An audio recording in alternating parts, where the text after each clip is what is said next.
Deputy Higgins, thank you. Taoiseach, will you agree that for very many of us it is deeply disappointing to hear today that whatever reflection you did over the Christmas break, you have not recognised in this first meeting of 2012 of Dáil Éireann that your austerity policy is an absolute disaster economically and socially? Do you not see the massive contradiction in this, that a supposedly sovereign Dáil meeting today has 100 metres from here the EU, IMF and ECB in government buildings enforcing the diktats of private institutions in the European financial markets, the diktat being that their speculators must be repaid tens of billions by the Irish people for gambling private debts, and demanding that the government channels these tens of billions while your government shreds in the process jobs, living standards and our health and education.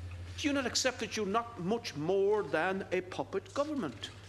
And do you not see that your decision to continue almost identically the bailout and austerity policy of your predecessors is poisoning every aspect of life in this state? Isn't it clear that the revenue commissioners, for example, felt under huge pressure when they sent out thousands of letters scarifying pensioners to beat out, they hope, the €45 million that the Minister for Finance put secretly and quietly and sneakily into the budget? Question, please. Now, Taoiseach, when you, government, and indeed your colleagues in Europe, continually abase yourselves in front of the speculators in the markets, show not a glimmer of fight against how they are railroading the economies and the living standards of people in Europe, is it any wonder then that we have charlatans like La Senza, for example, or vulture capitalists like Lion Capital can abuse 120 female workers by telling them on the Monday night after they've left work, don't come in the morning, your job's Thank you, Deputy. Thank you. And by the way, you won't have any statutory, or you'll have to go to the taxpayer in 12 months for your statutory rights. Thank you, Deputy. Do you not see the link between all this? And lastly, do you not recognise, Taoiseach, in saying that you are championing jobs, as you just said, that your austerity and taking these billions out of the economy is slaughtering the domestic economy? It's slaughtering the retail sector and other sectors, and is going to lead to continual and ongoing disaster unless you change course. Taoiseach. I think that Deputy Higgins should wish you a happy 2012. The position here is that, as you are aware, over the last 2 years, the concept of dealing with unsubordinated bond investors has resulted in 15 billion being taken out of that particular category. Now, I think you do appreciate that this country is in a particular programme. You will also appreciate that between January and October of last year, there was a movement of 125,000 people off the live register. Unfortunately, they were replaced by others, but it does show you the extent of movement of labour in there.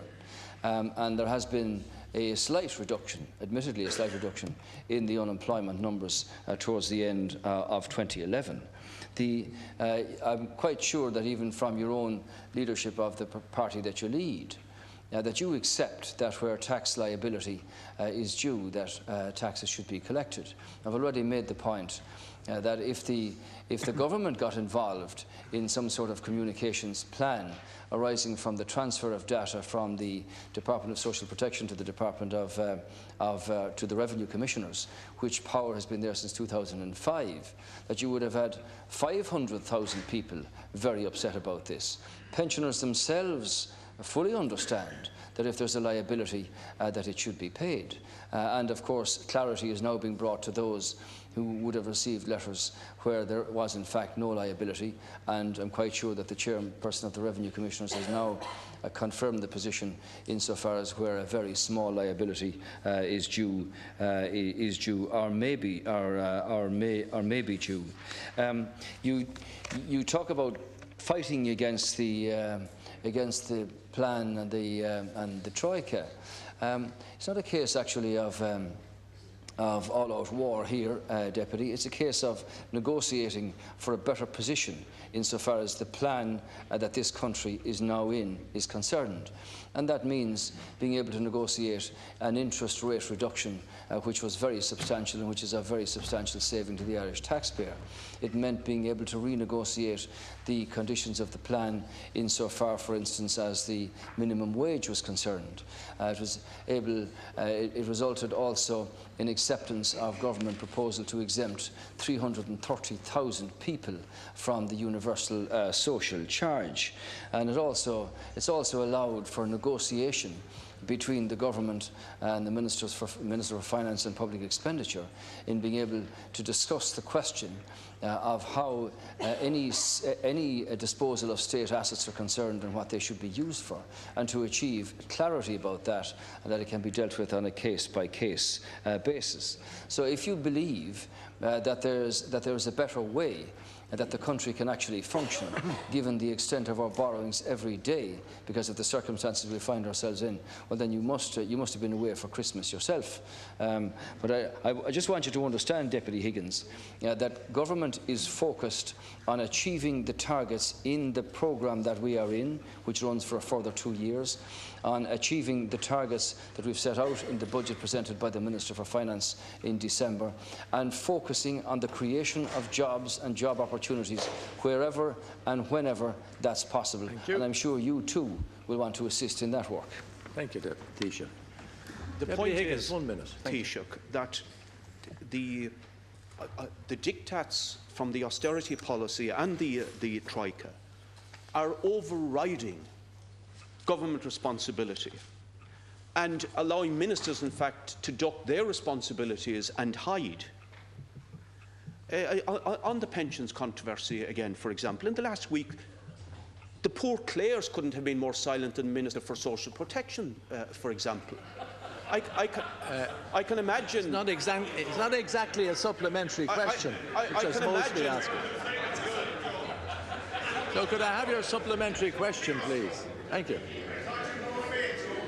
Count Corley, I can imagine if Minister Burton had been in opposition, she would have brought an orchestra in here to accompany her wails of distress for the pensioners who are being scarified by your government, Taoiseach. Thank you, Deputy. Now, Overtime. Taoiseach, Thank you. didn't you see just down the road from you at Knock Airport over Christmas the heartbreak that these policies are with young people coming and particularly going after Christmas? Is it not even clear to you that this is a disastrous policy for jobs, that you are slaughtering them? Have you heard now that there may be a shocking announcement from a financial institution in a short period of time for more jobs to go? And lastly, how can you say that your policy is of any success when you still continue to have 440,000 unemployed, a half of whom are long-term, there for more than a year? Thank you. And in 2 weeks' time, finally, will you not pay 1.25 billion to Anglo bondholders for private gambles and put the money instead into investing in jobs?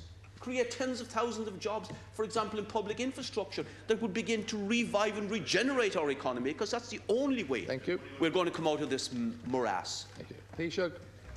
Well, Deputy Higgins, if we weren't in a programme, given the circumstances that apply to the country, you would be expected to do in 1 year what is envisaged in the programme over 3 years. That would have brought the poor Clares out in public with a clear break in their silence. I'm not sure whether you'd have joined in the chorus or not.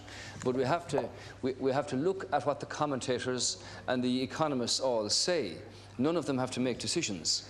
And the decision here has to be a balance between rectifying the structural defects and deficiencies in the way our country is run, in our public finances, grow our economy, and at the same time provide sufficiency for the day-to-day services to operate in our country. Now, that's the balance that has to be achieved, and it's only going to be achieved by government making decisions that are in the best interests of our country and our people.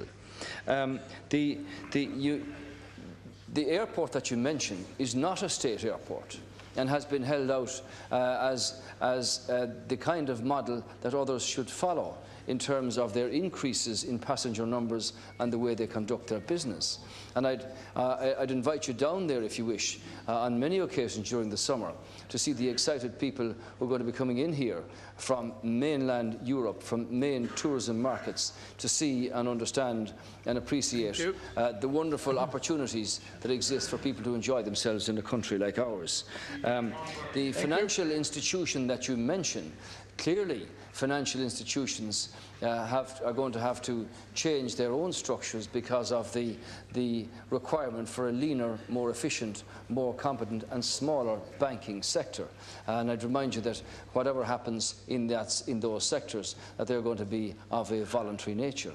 So government are focused, Deputy Higgins, on dealing with the reality that we face every day, that we will have to deal with and that we will deal with in the best interests of our people and our country in rectifying the morass and the mess, as you say, that we have inherited. We're not afraid of the challenge because we're going to meet it and meet it successfully. Thank you. That completes